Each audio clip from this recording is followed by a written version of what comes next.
Buenos días con todos, sí. Hoy vamos a hablar de lo que es el diseño orientado a objetos. Ya vimos lo que es el análisis de los diseños para diseñar un sistema mediante la metodología orientada a objetos. Entonces ahora mediante todo eso que hicimos ahí, nos van a servir en el diseño. Es el paso previo al diseño. Utilizamos los requisitos que se recopilaron durante el análisis para crear un plan para el sistema futuro. Un diseño orientado a objetos que para que sea exitoso se basa en lo aprendido en los videos anteriores para conducir a una implementación sin problemas, creando un plan claro y preciso de lo que se necesita hacer. Bueno, comencemos. El desarrollo del sistema orientado a objetos utiliza los requisitos que se recopilaron durante el análisis para crear un plan para el futuro sistema. El diseño orientado a objetos se basa en las fases anteriores, en lo aprendido en las fases anteriores, y esto conduce a una implementación sin problemas, creando un plan claro y preciso de lo que se necesita hacer. El propósito del análisis es averiguar cuáles son las necesidades del negocio. En cambio, el propósito del diseño es la toma de decisiones para la construcción del sistema futuro.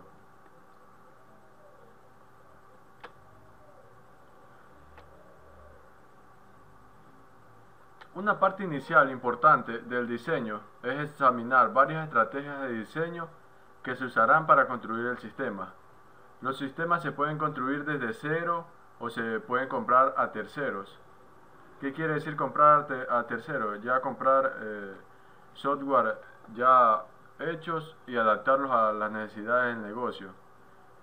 Esta decisión influye en las tareas que se deben llevarse a cabo durante el diseño. Al mismo tiempo, el diseño detallado de las clases y los métodos individuales que se utilizan para trazar un mapa de todo lo que se va a utilizar en el sistema y cómo se va a almacenar la información, como las técnicas que ya vimos, como las tarjetas CRC, los diagramas de clase, los métodos, el diseño de la base de datos. Estos proporcionan los detalles finales del diseño para su respectiva implementación.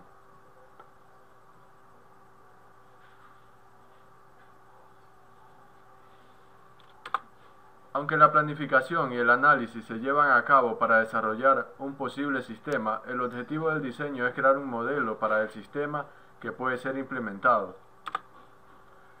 El diseño también incluye actividades tales como el diseño de la interfaz de usuario, las entradas del sistema y las salidas del sistema, que implican las formas en que el usuario interactúa con el sistema. Esto va a ser muy importante. Hay que evitar, sobre todo en el diseño, es evitar el diseño clásico y por ende sus errores. ¿A qué nos referimos con el diseño clásico? Aquí hay 4 errores clásicos en el diseño. Primero, que nunca se debe reducir el tiempo de diseño. Si el tiempo es corto, hay una probabilidad de reducir el tiempo de lo que no se produce, como las actividades en el diseño para que el equipo pueda saltar a la programación productiva. Esto resulta en la falta de detalles importantes que se deben ser investigados más tarde en un tiempo y costo mucho más prudente. ¿Cómo damos solución a este problema? Si hay una presión en el tiempo, usar un tipo de calendario de las actividades que se vayan haciendo y eliminar las funciones que no son tan requeridas en el momento. Segundo, el flujo de funciones. Incluso si tiene éxito evitando la influencia del alcance, alrededor del 25% de los cambios que aún se van a hacer y los cambios grandes que pueden aumentar significativamente el tiempo. ¿Qué solución se le da? Asegurarse que estos cambios que se vayan a hacer sean indispensables, si no lo son, no aplicarlos. Un tercer error es como se conoce como el síndrome de la bala de plata. Los analistas a veces creen que los reclamos de comercialización de algunas herramientas de diseño que afirman resolver ciertos problemas y reducir el tiempo en emplearlo, el tiempo y costo, pero ninguna herramienta o técnica puede eliminar globalmente el tiempo o el costo en más del 25%. ¿Cómo damos solución a este error? Si una herramienta de diseño tiene varios inconvenientes, simplemente no la escogemos. Hay que buscar otra mejor o una que nos haga reducir el tiempo. Y por último, las herramientas de conmutación a mitad del proyecto. ¿Qué son las herramientas de conmutación a mitad del proyecto? Hay veces que los analistas cambian la herramienta actual por una mejor durante el diseño, con la esperanza de siempre ahorrar tiempo o costo, o por aumentar, como quien dice, aumentar el diseño, generalmente también por los beneficios que brinda esta nueva herramienta. Entonces, ¿qué se hace? Se cambia esta herramienta y la antigua se desecha. Si en cambio es que la herramienta que estamos utilizando sí nos vale, pero queremos una actualización, entonces eso también es algo comprensible. Verificación y validación de los modelos del análisis. Antes de evolucionar nuestras representaciones de análisis en representaciones de diseño, necesitamos verificar y validar el conjunto actual de modelos de análisis para garantizar que representan el dominio del problema bajo consideración. El proceso de garantizar la coherencia entre los modelos se conoce como equilibrio de los modelos. Esto incluye probar la fidelidad de cada modelo. ¿Qué quiere decir? Que esté validado correctamente. Debemos asegurarnos, por ejemplo, que el diagrama de actividad, las descripciones de los casos de uso y los diagramas de casos de uso describen los mismos requisitos funcionales. Este es un claro ejemplo. El equilibrio de modelos funcionales y estructurales. Como ya vimos anteriormente, el proceso de garantizar la coherencia entre estos tipos de modelos se conoce como equilibrio de modelos. Para equilibrar los modelos funcionales y estructurales, debemos asegurarnos de que los dos conjuntos son consistentes entre sí. ¿Qué quiere decir? Que los diagramas de actividad, las descripciones de caso de uso, los diagramas de caso de uso deben estar de acuerdo con las tarjetas CRC, con los diagramas de clases que representan el modelo, entre otras cosas. Además, tenemos lo que son la revisión del conjunto de asociaciones entre los modelos. Se dice que cada clase en un diagrama de clase y cada tarjeta CRC debe estar asociada con al menos un caso de uso y viceversa. También nos dice que cada actividad o acción contenida en un diagrama de actividad y cada evento contenido en una descripción de caso de uso debe estar relacionada con una o más responsabilidades en una tarjeta CRC y una o más operaciones en una clase de un diagrama de clase y viceversa. Aquí tenemos cómo se deben ser coherentes las tres clases de modelos entre sí. Los modelos funcionales, los modelos estructurales y los modelos de comportamiento. Nos dice también que cada nodo de objeto en un diagrama de actividad debe estar asociado a una instancia de una clase en un diagrama de clases. ¿Qué quiere decir? Es decir, un objeto. Y una tarjeta CRC o un atributo contenido en una clase y en una tarjeta CRC también. Cada atributo y asociación o relaciones de agregación contenidas en una tarjeta CRC y conectada a una clase en un diagrama de clases debe estar relacionado con el tema u objeto de un evento.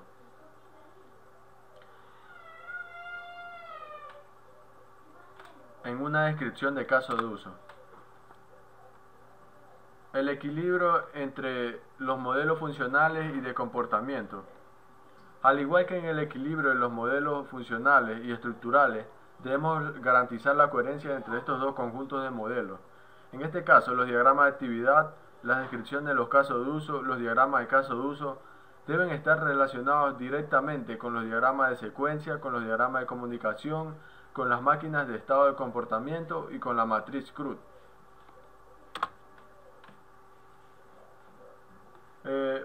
Con base en estas interrelaciones, vemos que hay 4 áreas en las cuales debemos de preocuparnos. Primero, Los diagramas de secuencia y de comunicación deben estar asociados con un caso de uso en el diagrama de casos de uso y una descripción del caso de uso.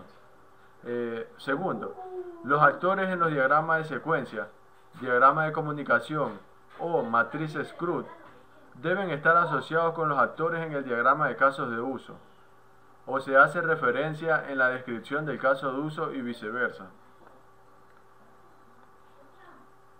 Por ejemplo, el caso de uso de una aplicación debe estar asociado con, como ya dijimos, los diagramas de secuencia y de comunicación.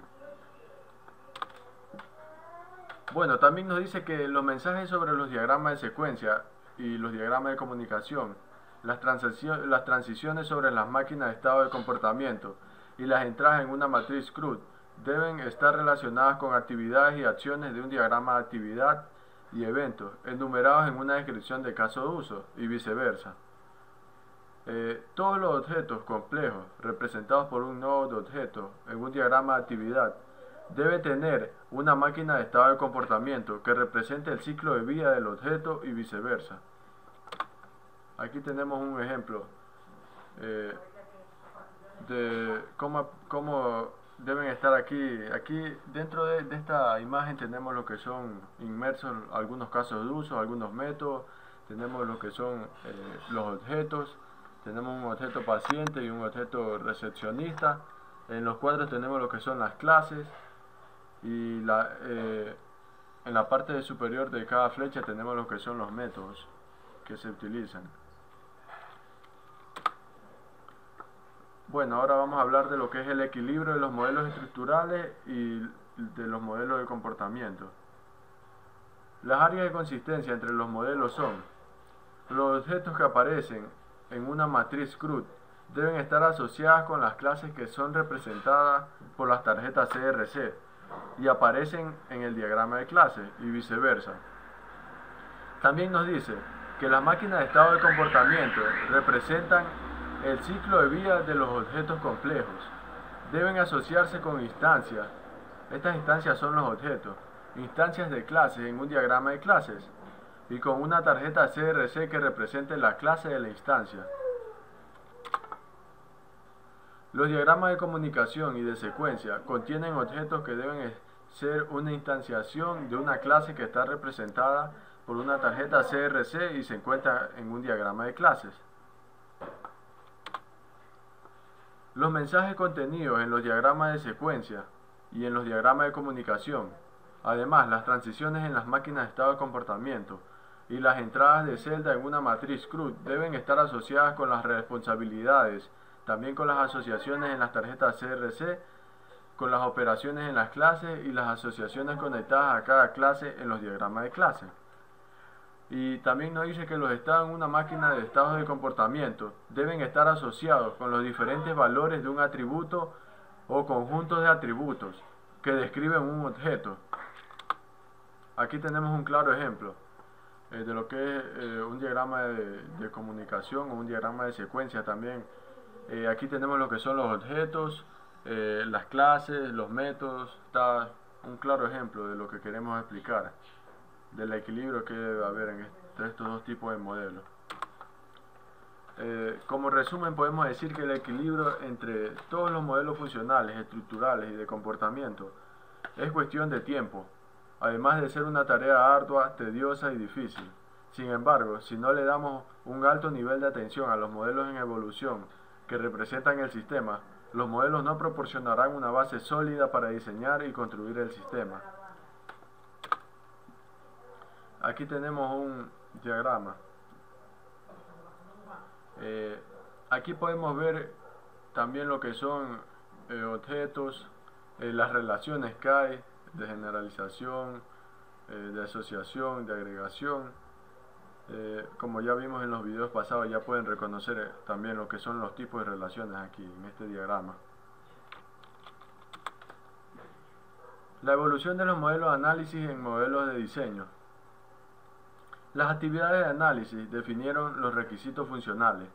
Para lograr esto, las actividades de análisis ignoraron los requisitos no funcionales como el rendimiento y los problemas del entorno del sistema, como por ejemplo el procesamiento distribuido o centralizado, los problemas de la interfaz de usuario y problemas con las bases de datos. Todo eso se ignoró en lo que es en el análisis del nuevo sistema. Por el contrario, el objetivo principal de los modelos de diseño es aumentar la probabilidad de entregar con éxito un sistema que implemente los requisitos funcionales de una manera más asequible y fácil de mantener. Por lo tanto, en el diseño de los sistemas abordamos los requisitos funcionales y no funcionales. Formas de evolución de los modelos de análisis en modelos de diseño. Hay 4 formas de evolución: la factorización, las particiones, las colaboraciones y las capas. ¿Qué es la factorización? Es el proceso de separar un módulo en otro módulo independiente. ¿Qué quiere decir? El nuevo módulo puede ser una nueva clase o un nuevo método. La abstracción y el refinamiento son 2 procesos estrechamente relacionados con la factorización. Las particiones y las colaboraciones. Con base en todos los factores de factorización, refinación y resumen que pueden tener lugar para el sistema en evolución, el gran tamaño de la representación del sistema puede sobrecargar al usuario y al desarrollador también. Una partición es el equivalente en el diseño orientado a objetos a un subsistema, donde un subsistema es una descomposición de un sistema más grande en sus componentes. Por ejemplo, un sistema de información de contabilidad podría ser descompuesto funcionalmente en cuentas por pagar del sistema, cuentas por cobrar del sistema y un sistema de nómina. ¿A qué nos referimos cuando hablamos de colaboración? Un buen lugar para buscar las particiones potenciales es el modelado de las colaboraciones en los diagramas de comunicación, que pertenecen o se realizan mediante el lenguaje UML. Una de las técnicas más fáciles de identificar las clases que se pueden agrupar para formar una colaboración es mediante el uso del análisis en grupo o de escala dimensional múltiple. Dependiendo de la complejidad de la colaboración resultante de la fusión, puede ser útil en la descomposición de las colaboraciones en varias particiones. En este caso, además de tener colaboraciones entre los objetos, es posible tener la colaboración entre las particiones. Y la cuarta forma es mediante capas. Una capa representa una elección de la arquitectura del software del sistema en evolución. Hasta ahora nos hemos centrado solamente en la capa de la arquitectura de software en evolución. A la capa que nos referimos es a la capa del dominio del problema. Debe haber una capa de cada uno de los diferentes elementos del entorno del sistema. Por ejemplo, gestión de datos, el manejo de usuarios, la arquitectura física. Al igual que las particiones y colaboraciones, las capas también pueden ser retratadas en el uso de paquetes y diagramas de paquetes. Basada en la innovadora arquitectura modelo vista controlador de Smallstone, muchas capas de software diferentes se han propuesto. Se sugieren utilizar las siguientes capas. La primera capa, la capa de cimentación, luego la capa del dominio del problema, también la capa de gestión de datos, la capa de interacción hombre-máquina y la capa de arquitectura física. ¿A qué nos referimos a la capa de cimentación? La capa de cimentación es, en muchos sentidos, una capa muy poco interesante. Contiene clases que son necesarias para cualquier aplicación orientada a objetos que exista. Incluye clases que representan los tipos de datos fundamentales, por ejemplo, números enteros, números reales, caracteres, cadenas. También incluye lo que son las clases que representan las estructuras de datos fundamentales. A veces se hace referencia como clases de contenedores, por ejemplo, las listas, los árboles, los gráficos, los juegos, las pilas y las colas. Y las clases que representan las abstracciones útiles a veces se hace referencia como clase de utilidad, por ejemplo, fecha, tiempo y dinero. La capa del dominio del problema. La capa de solución del dominio del problema es en lo que hemos centrado nuestra atención en un máximo hasta ahora. En esta etapa en el desarrollo de nuestro sistema, necesitamos más detalles en las clases para que podamos ponerlas en práctica de manera efectiva y eficiente. La capa de gestión de datos. La capa de gestión de datos se ocupa de las cuestiones relacionadas con la persistencia de los objetos contenidos en el sistema. Luego tenemos lo que es la capa de interacción hombre-máquina. La capa de la interacción hombre-máquina contiene clases asociadas con la visión y la idea de usar controlador como en Smalltalk. El propósito principal de esta capa es mantener la aplicación de interfaz de usuario específicamente separada de las clases del dominio del problema. Y por último tenemos la capa de arquitectura física. Las capas de arquitectura física se ocupa de ver cómo el software se ejecuta en los ordenadores y las redes específicas.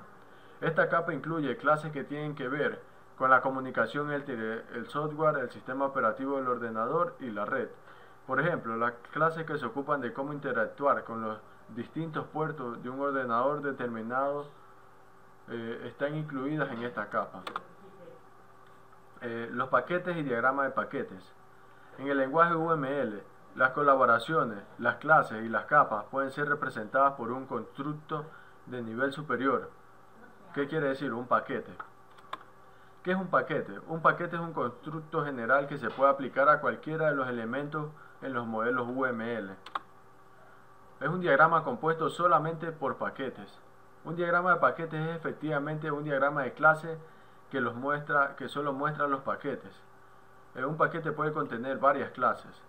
El símbolo para un paquete es similar a una carpeta con pestañas. Un paquete además es una agrupación lógica de elementos UML.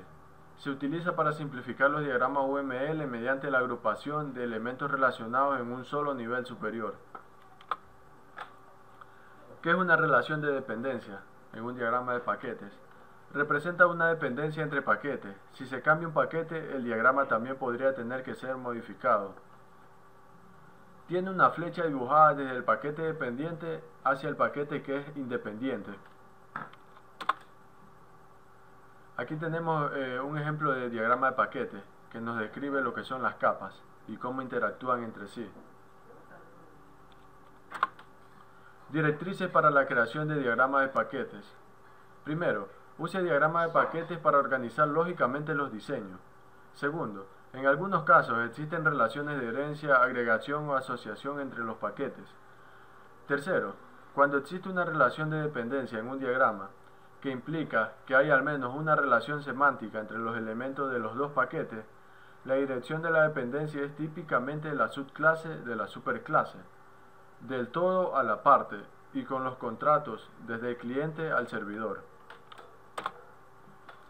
Al utilizar paquetes para agrupar los casos de uso, asegúrese de incluir a los actores y a las asociaciones que tienen estos casos de uso, que se agrupan en cada paquete.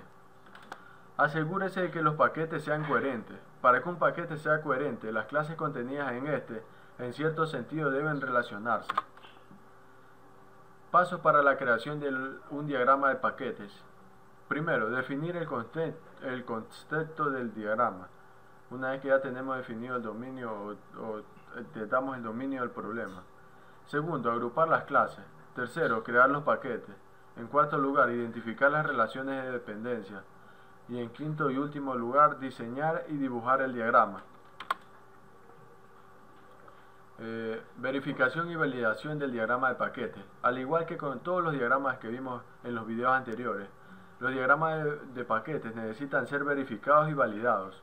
En este caso, los diagramas de paquetes se derivan principalmente del diagrama de clases, del diagrama de comunicaciones y la matriz CRUD. Solo dos áreas necesitan ser revisadas.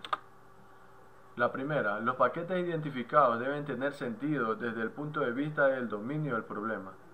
Y la segunda área que debe ser identificada es que todas las relaciones de dependencia deben basarse en las relaciones de envío de mensajes en el diagrama de comunicaciones, entrada de las celdas en la matriz CRUD y de las asociaciones del diagrama de clases. Aquí tenemos explicado un diagrama de paquetes. Como vemos, hay tres paquetes, como quien dice, superiores, y dentro de ellos se encuentra otro paquete, y dentro de este otro paquete se encuentran lo que son las clases, que se relacionan entre sí, y las flechas indican las relaciones de dependencia. Aquí tenemos otro paquete, otro diagrama de paquetes, así mismo, en donde especifica bien lo que es la relación de dependencia. Estrategias de diseño. Primero, el desarrollo a la medida. Muchos equipos de proyecto asumen que el desarrollo personalizado o la construcción de un nuevo sistema de cero es la mejor manera de crear un sistema. Por un lado, los equipos tienen un control completo sobre el desarrollo y son los responsables directos de cómo se ve y cómo funciona. El desarrollo a medida también permite a los desarrolladores ser flexibles y creativos en la forma en que resuelven los problemas del negocio. Software empaquetado. Muchas necesidades de negocio no son únicas y porque no tiene mucho sentido reinventar lo mismo, muchas organizaciones compran paquetes de software que ya se han escrito en lugar de diseñar su propia solución personalizada. La mayoría de las aplicaciones empaquetadas permiten la personalización o la manipulación del sistema con parámetros para cambiar la forma en que ciertas características de trabajo se utilizan. Otra estrategia de diseño es la externalización. Con la externalización, la toma de decisiones o control de la gestión de un negocio se transfiere a un proveedor externo. Esta transferencia requiere la coordinación de estas dos vías, el intercambio de información y la confianza que hay entre el proveedor y el negocio. Aquí tenemos algunos lineamientos. Mantenga las líneas de comunicación abiertas entre usted y su proveedor externo. Definir y estabilizar los requisitos antes de firmar un contrato. Seleccione el proveedor, desarrollador o proveedor de servicios con cuidado. ¿Cómo seleccionamos una estrategia de diseño adecuada para lo que queremos llevar a cabo nosotros? Cada una de las estrategias de diseño que acabamos de mencionar tienen sus fortalezas y debilidades, y ninguna estrategia es mejor que las demás. Por lo tanto, es importante entender los puntos fuertes y débiles de cada estrategia y saber cuándo utilizar cada una. Puntos a tener en cuenta: la necesidad de la empresa, la experiencia en la empresa, las habilidades del proyecto, la gestión de los proyectos y el tiempo que hay. Selección de una estrategia de adquisición. Una vez que el equipo del proyecto tiene una buena comprensión de cada estrategia de diseño y cuál se ajusta a las necesidades del nuevo proyecto, se debe empezar a entender exactamente cómo implementar estas estrategias. Por ejemplo, ¿qué herramientas y qué tecnología se utilizaría si se ha seleccionado una alternativa personalizada? También, para ayudar en esta decisión, la información adicional debe ser recogida. Los equipos del proyecto emplean varios métodos para recopilar información adicional que se necesita. Una herramienta útil es la solicitud de propuesta, RFP. Un documento que solicita una propuesta formal de un potencial proveedor, desarrollador o proveedor de servicios. La matriz alternativa. Una matriz alternativa se puede utilizar para organizar los pros y los contras de las alternativas de diseño, de modo que la mejor opción sea la elegida. Bueno, ya así como ya vimos, en este video nos enfocamos en varias cosas relacionadas al diseño ya del programa, del sistema. En los videos anteriores nos dedicamos en cambio al análisis. En el análisis, como ya dijimos anteriormente, el objetivo es recabar las necesidades de la empresa para ser, como quien dice, añadidas a este sistema. Eso es el principal objetivo de lo que es el diseño, el análisis. Pero en cambio el diseño, él ya quiere, mediante estas necesidades que se recabaron, el diseño busca realizar tanto lo que son las interfaces de usuario, la comunicación entre el sistema y el usuario final, también lo que son la base de datos y los problemas de funcionamiento del sistema. A eso es lo que se enfoca lo que es el diseño. Lo primero que se hace es ver si hay coherencia entre los modelos estructurales, los modelos de comportamiento. Si hay coherencia, se pasa a lo que son, también tenemos que elegir una buena estrategia de diseño, ya sea si queremos empezar el diseño desde cero o si queremos mediante la externalización, que significa que el sistema no va a estar, como quien dice, directamente en la empresa, sino que va a ser un servicio prestado por un proveedor externo. Entonces usted se alquila ese sistema, ya sea por un año o por el tiempo que usted desee, y se realizan todas las actividades, lo que es, si es un sistema contable, la facturación, lo que son las cuentas por pagar, cuentas por cobrar, entre otras cosas. En cambio, si se compra un software a tercero, eso quiere decir que sí se va a ser suyo, pero no va a ser tan personalizado. Eh, También se debe validar todos los diagramas lo que es el análisis. Todos esos diagramas deben de ser verificados y validados. Y también nos dieron ciertos lineamientos para escoger nuestra estrategia de diseño. Nos dice que no hay estrategia mejor que la otra. Eh, Hay que ver cuál es la que se adapta a nuestras necesidades y así emplearla para el nuevo sistema o el proyecto que se quiere llevar a cabo. Bueno, esto ha sido todo por hoy.